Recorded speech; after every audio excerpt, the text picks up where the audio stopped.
जय श्री कृष्णा। आज हम जानने वाले हैं भीम के बारे में कुछ अनसुनी बातें। अगर आपको ये कहानी पसंद आए तो चैनल को लाइक, शेयर और सब्सक्राइब जरूर करिएगा और कमेंट में राधे राधे जरूर लिखिएगा। महाभारत के अस्तित्व की कल्पना ही नहीं की जा सकती अगर पांडव पुत्र भीम को नजरअंदाज किया जाए तो। हस्तिनापुर के राजा पांडु के 5 पुत्रों को पांडवों के नाम से जाना जाता है। ये पांचों पांडव धर्मानुसार तो महाराज पांडु के पुत्र थे, परंतु ये पांचों पांडव अलग अलग देवताओं के पुत्र थे। युधिष्ठिर देवता धर्मराज के पुत्र थे तो अर्जुन देवराज इंद्र के पुत्र थे। नकुल एवं सहदेव कुमार अश्विनी के पुत्र थे और इसी प्रकार भीम पवन देव के पुत्र थे। भीम उन्हीं पवन देव के पुत्र थे जिनके पुत्र त्रेता युग में श्री हनुमान जी थे। महाबली भीम के बलशाली होने का प्रमाण उनके बचपन से ही मिलने लगा था। आइए जानते हैं भीम के जीवन से जुड़े कुछ दिलचस्प किस्से। भीम जब मात्र 2-3 महीने के ही थे तो माता कुंती उन्हें गोद में लिए अपने आश्रम की कुटिया के बाहर महाराज पांडु के साथ बैठी हुई थी। तभी अचानक एक बाघ आश्रम की कुटिया के समीप आ गया था। उस बाघ को देख माता कुंती अत्यधिक भयभीत हो गई और उठकर कुटिया के अंदर जाने लगी। अपने उस भय में माता कुंती यह भी भूल गई कि बालक भीम उनकी गोद में सो रहे हैं। जैसे ही माता कुंती अंदर जाने के लिए उठी, बालक भीम उनकी गोद से गिरकर एक चट्टान से जाकर टकरा गए।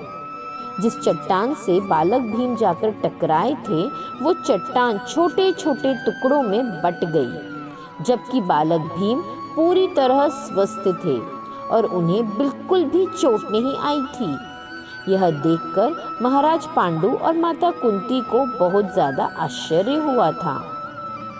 महाभारत को पढ़ने और टीवी पर देखने वाले ये बात तो जानते ही होंगे कि महाराज पांडु ने किंदव ऋषि और उनकी पत्नी को शिकार खेलते समय मार दिया था। ऋषि किंदव और उनकी पत्नी उस समय हिरण्योनि में थे। राजा पांडु का बाण लगते ही किंदव ऋषि अपने मनुष्य रूप में आ गए थे और उन्होंने राजा पांडु को श्राप दिया था कि तुमने जिस अवस्था में मुझे मारा है उस अवस्था में तुम जब भी होंगे तुम्हारी मृत्यु हो जाएगी। किंदव ऋषि के इसी श्राप के कारण राजा पांडु ने अपना राज्य त्याग दिया, अपने नेत्रहीन भाई धृतराष्ट्र को राजा बना दिया और स्वयं वन में चले गए थे। वन में माता कुंती और माता माद्री भी उनके साथ थीं। एक दिन किवंद ऋषि के उसी श्राप के कारण राजा पांडु की मृत्यु हो गई। राजा पांडु की मृत्यु के साथ ही माता माद्री ने अपने शरीर का त्याग कर दिया और माता कुंती 5 पुत्रों को लेकर हस्तिनापुर लौट आई। हस्तिनापुर में 5 पांडव और कौरव भाई साथ में मिलकर खेला करते थे, परंतु भीम खेल ही खेल में कौरव भाइयों को खूब मारा करते थे।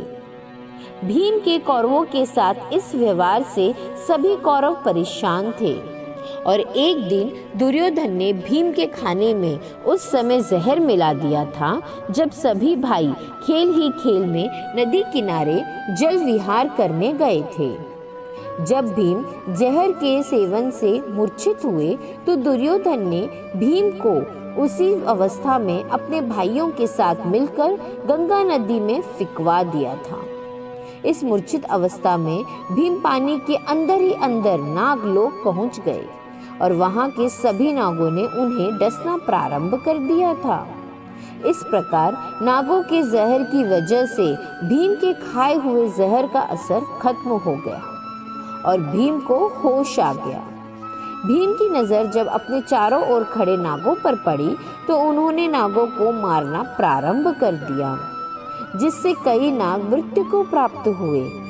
बचे हुए नाग नागराज वासुकी के पास गए और वासुकी अपने साथियों के साथ भीम के पास आए। वासुकी के एक साथी आर्यक ने भीम को पहचान लिया था क्योंकि वे भीम के नाना थे। आर्यक के आग्रह करने पर वासुकी ने भीम को उस कुंदक का रस पिलाया, जिसे पीने से 10,000 हाथियों का बल प्राप्त हो जाता है।